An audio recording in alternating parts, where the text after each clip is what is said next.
자, 그러면 천만리 머나먼 길 하니까 몇 킬로 안 짜도 되겠지. 천만이니까 엄청난 수지. 또 고전 문법에서 고전 문학에서 이 만이라는 숫자는 고대 중세 사람들의 인식에서 아주 큰 숫자라고만 처리하면 된다고 했죠. 실제 거리를 나타내 준 게 아니라 아주 먼 길에 고운님 여의 없고, 지금 시조를 읽을 때도 앞부분 한 구 읽어주시고 뒤에 한 구를 끊어서 읽어주시는 게 더 편해요. 왜냐면 그런 의미 단위로 구성이 되니까. 먼 길에 고운님이니까 내가 어떤 사랑하는 그 고운님을 얘기하겠죠. 사랑하는 님을 여의다. 여의다라는 표현은 우리 고전에서 어떻게 해석하라고? 지금 우리 여의였다라고 하면 누군가가 돌아가시는 죽은 상황이지만 이별이라고 처리해주면 된다고 했어요. 고운님과 이별했나봐요. 벌써 상황 나오네. 이별의 상황. 여기는 그러면은 어떻게 읽을래요? 뭐라고 읽으면 될까? 네. 마음 둘 데 없어. 내 마음 둘 데가 없어. 어떤 상황인가? 이별의 상황에서 내 마음 둘 곳이 없어. 되게 쓸쓸한 상황이겠지. 뭔가 갈피를 잃은 그런 상황에서 내 마음 둘 데 없어. 뒤에 여기는 어떻게 읽으면 돼? 넷 가에 앉아시니 앉아있다라는 거죠. 앉았으니.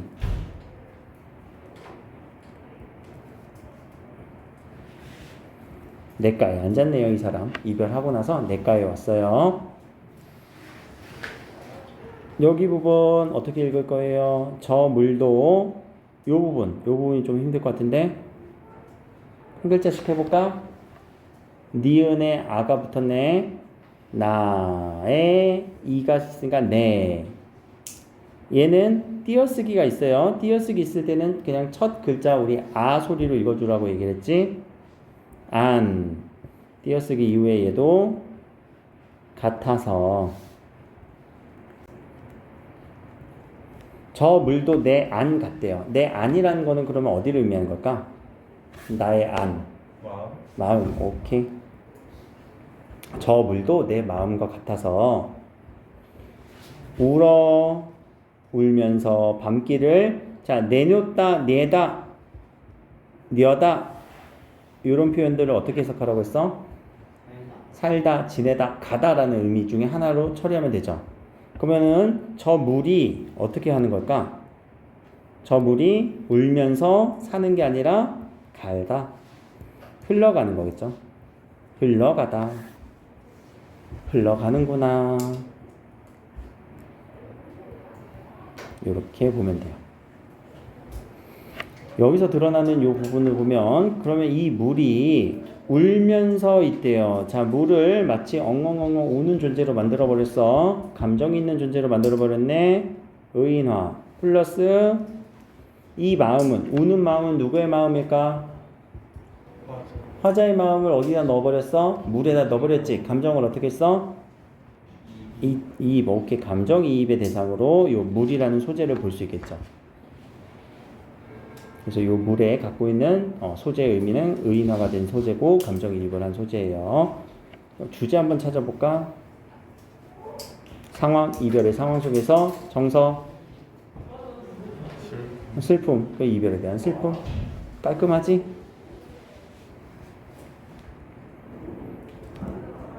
그럼 이 이별에 대한 슬픔을 어떤 식으로 표현했어요?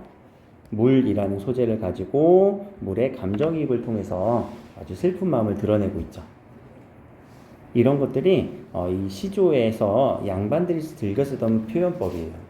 뭔가 내 마음은 슬픈데 어떤 대상을 가져와서 끌고 와서 저 대상에다가 내 마음을 딱 표현할 때.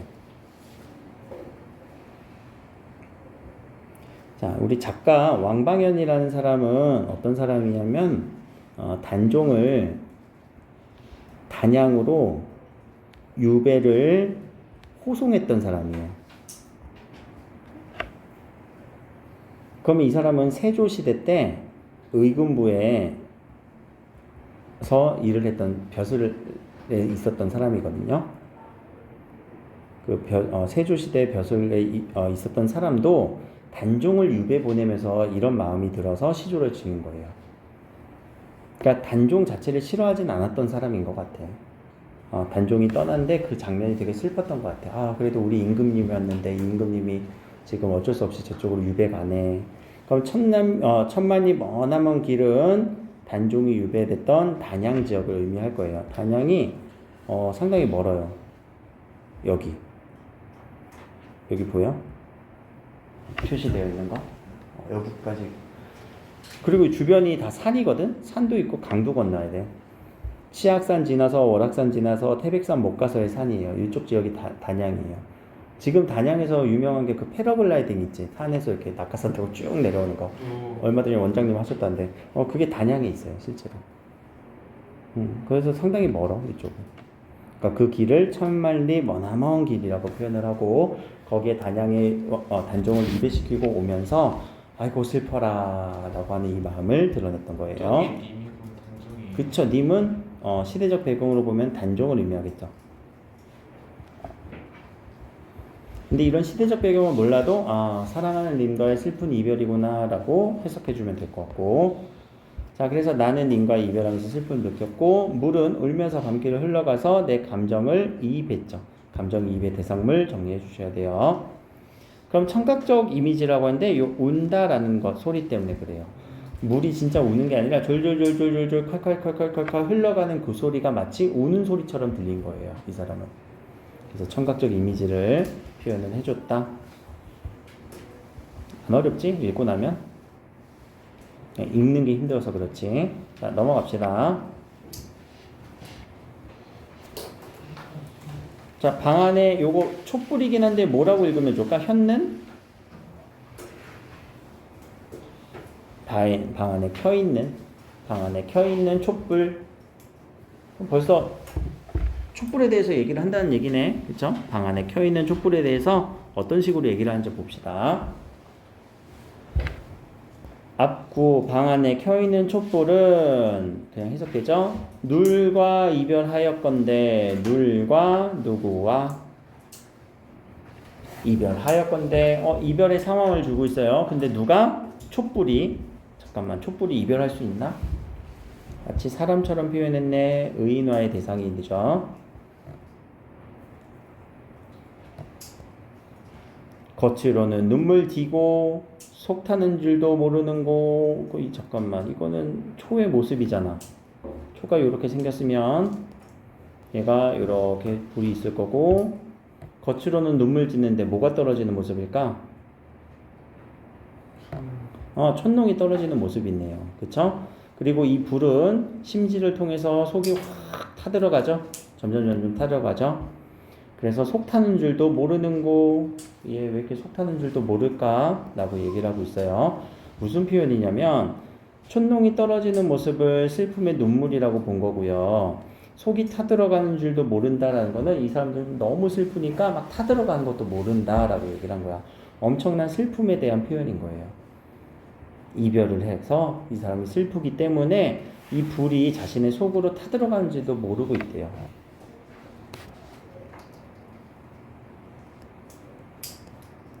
저 촛불 나와 같아서 나와 같대요. 나는 누구? 이 시의 화자. 나와 같아서. 그러면 이 촛불은 화자네요. 나네요. 자, 이것도 우리 객관적 상관물에서 화자의 대리물이라고 얘기를 했죠. 그리고 이 촛불은 이별에서 눈물을 흘리고 있다. 감정이입의 대상이기도 해요. 둘 다 써주세요. 감정이입을 시킨 소재이기도 하죠. 슬퍼서 눈물 흘리고 있는 것도 나의 슬픔을 촛불이 느끼는 거고요. 그거는 나예요 라고 직접적으로 얘기를 했으니까 화자의 대리물로서, 자, 이런 표현을 우리가 객관적 상관물이라고 얘기를 했어요.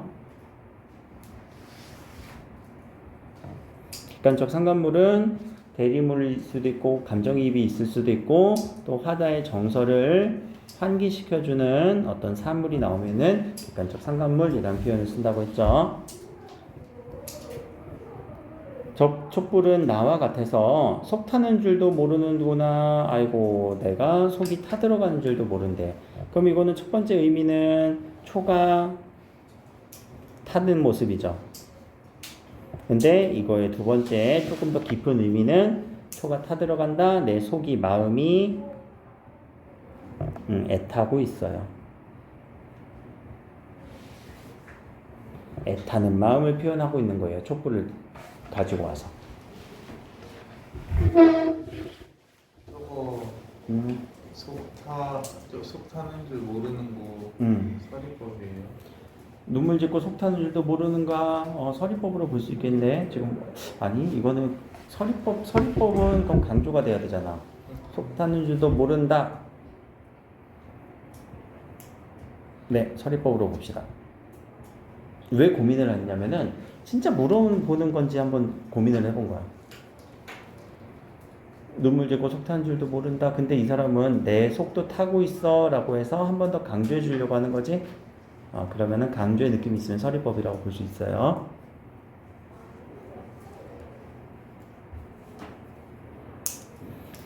그럼 여기도 이별에 대한 슬픔을 얘기했죠. 촛불을 가지고. 그래요. 주제는 이별에 대한 슬픔이에요. 화자를 봅시다. 아니, 시인을 봅시다. 이계라는 사람은 사육신 중에 한 명이에요. 우리 앞에서도 사육신 많이 배웠었지? 성산문처럼 단종을 지키기 위해서 목숨을 버렸던 그런 사람들을 사육신이라고 얘기를 하잖아요. 그렇죠? 그리고 요 작가는 선생님의 또 선조이기도 해요. 우리 족보 펼치면 맨 앞쪽에 있는 사람 중에 한 명이에요. 선조가 왜 이렇게 많으세요? 그러니까 내가 이게 눈에 들어와서 공부가 된다니까. 몰라. 우리 할아버지가 또 족보 샀을 수도 있어. 그건 모르겠지만 아무튼 앞에 있으니까. 자, 그러면 화자는 눈물을 흘리고 있고 너무 속이 타고 있어. 그게 촛불과 비교, 유사하면서 촛농과 그리고 터들어가는 심지가 나의 심정과 똑같아요. 눈물이에요. 라고 얘기를 하는 거죠. 그래서 감정이입이기도 하고요. 화자의 대리물로서 촛불을 가져온 거예요. 그리고 이렇게 타들어가는 모습, 떨어지는 촛농의 모습을 시각적 이미지로 준 거지. 여기까지 방 안에 켜면 촛불이고요. 뒤에 가셔서 그 프린트에서 한 시조만 더 해볼게요.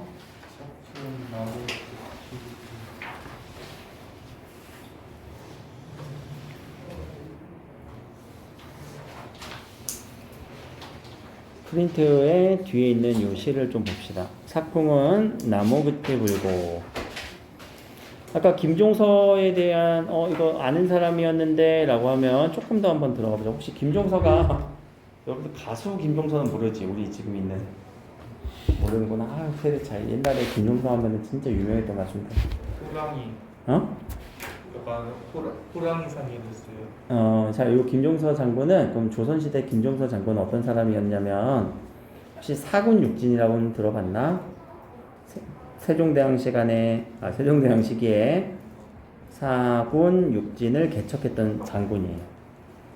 이쪽 지역은 여진족과의 싸움이 빈번했던 곳이거든. 이곳을 성을 쌓으면서 이곳을 지켜내는 장군이에요. 그러니까 장군이에요. 기본적으로 무인이에요. 밑에 해석해서 한번 가보자. 자, 삭풍이면 이 풍자는 바람이겠네요. 그렇죠? 그럼 삭은 아주 매서운 바람을 얘기해요. 자, 매서운 바람은 보통 겨울에 부는 북서풍을 얘기하기도 해요. 겨울에 아주 매서운 바람은 북서계절풍은 북쪽에서 이렇게 불어오는 바람을 얘기하겠지. 그 바람은 나무 끝에 불고 있어요. 나무 끝에, 나무의 끝에. 자, 나무 끝에는 뭐가 있니? 나무의 끝에는 나뭇가지가 있겠지? 이렇게 잎사귀가 나뭇가지에 있겠죠? 거기에 바람이 이렇게 막 불어온대요. 명월이란 단어는 밝은 달이에요. 밝은 달은 눈 속에 아직 차갑대요. 눈 속이라고 했으니까 어떤 겨울적인 이미지, 그리고 이 밝은 달이 이 바닥에 여기 비춰지는 모습일 거예요. 눈 속에 비춰지는 모습이에요. 경치부터 얘기해주고 있죠, 우리한테. 자, 그리고 여기서 보니까 문장 구조가 뭐뭐는 뭐뭐하고 뭐뭐는 뭐뭐한데, 뭐뭐는 뭐뭐하고 뭐뭐는 뭐뭐한데, 뭐가 일어나고 있지? 비슷한 형식이 짝을 지어서 있을 때 대꾸법이 일어나고 있죠. 뭐뭐는 뭐뭐하고 뭐뭐는 뭐뭐한데 라고 하는 요 대꾸법도 있네요. 만리 변성이래요. 만리는 지금 먼 거리겠지? 실제로 10,000km니까 만리니까 뭐 4,000km는 아닐 거고, 먼 곳에 변성이라는 거는 우리 변방지역, 요 사근육지의 이쪽을 변두리지역, 변방지역이라고 얘기하죠. 여기에 있는 성에서, 이곳 성에서 멀리 떨어진 이쪽 변방에 있는 성에서 일장검을 짚고 있대요. 일장검은 긴 칼이에요. 이 사람 장군이었어요. 긴 칼을 들고 일장검을 짚고 서서 긴파람 큰 소리에, 큰 한 소리에, 파람이라고 할 때는, 긴파람이라고 할 때 이거 바람처럼 느껴지지만 이거 뭐라고 하니? 휘파람 얘기하는 거예요. 휘파람. 긴파람은 휘파람을 길게 이렇게 바람을 부는 거고요. 큰 한 소리에, 큰 소리인데 한도 큰의 의미, 많다의 의미 있다라고 얘기를 했지. 큰 소리를 하면서 뒤에 부분 한번 읽어볼까? 무슨 의미처럼 보이니?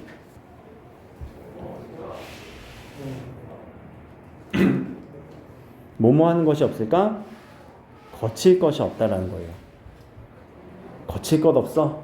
라는 마음이에요. 휘파람을 확 이렇게 불면서 훅 하면서, 이 사람은 장군이에요. 이 변방을 지키는 장군인데 칼을 딱 이렇게 들고 올 테면 와봐라 이놈들아, 이런 식으로 어떤 모습을 보여주고 있어?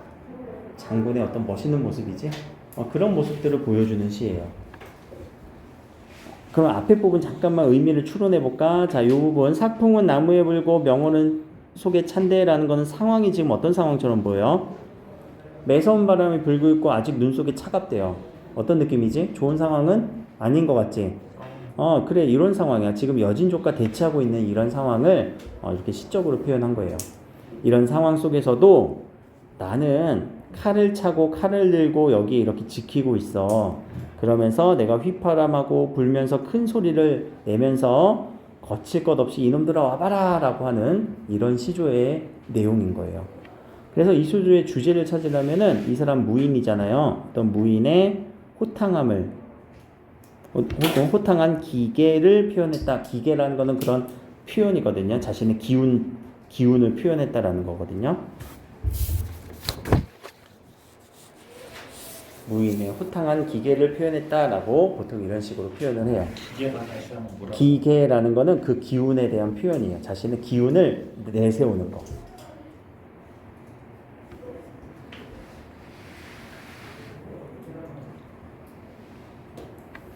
그리고 거칠 것이 없어라 하면서 뒤에 느낌표 하나가 찍히죠? 이때는 영탄법이에요. 나 거칠 것 없어! 이놈들아 와봐라! 라고 하는 이런 느낌이에요.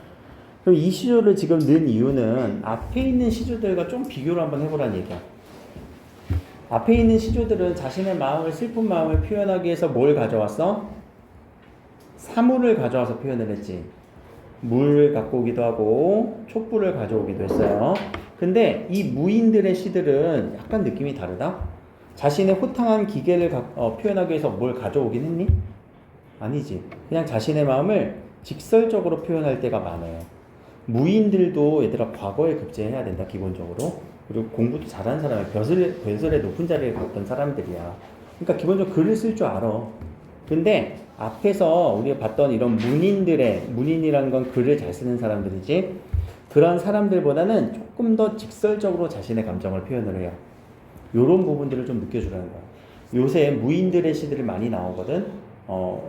무인들의 그런 가사들도 많이 나올 때 그런 느낌들이 좀, 어떤 문인들은 자신의 마음을 비유라던가 빗대어서 표현을 했다면 무인들은 직설적으로 표현한 경우가 많아요. 심지어 이런 외적들, 나쁜 놈들아 이런 식으로 막 표현한 시들도 있어. 그런 시들이 수능 특강에 종종 실려 있긴 해요. 그래서 이런 무인들의 표현도 여러분들이 알고 있으면 좋고요. 양반들의 전형적인 표현, 뭔가 사물에 빗대어서 표현을 하는 것들, 그런 표현 방법도 여러분들이 좀 느껴주면 좋아요. 그러니까 얘네들은, 이런 시조들을 읽을 때는 그냥 시조의 내용도 중요하지만 이 내용들이 과연 뭘 의미할까 그 의미를 꼭 생각해 주면서 시조를 읽어줘야 돼요. 알겠죠? 자, 옆에 오른쪽에 있는 문제들은 한번 풀어오시고 오늘은 여기까지 하겠습니다.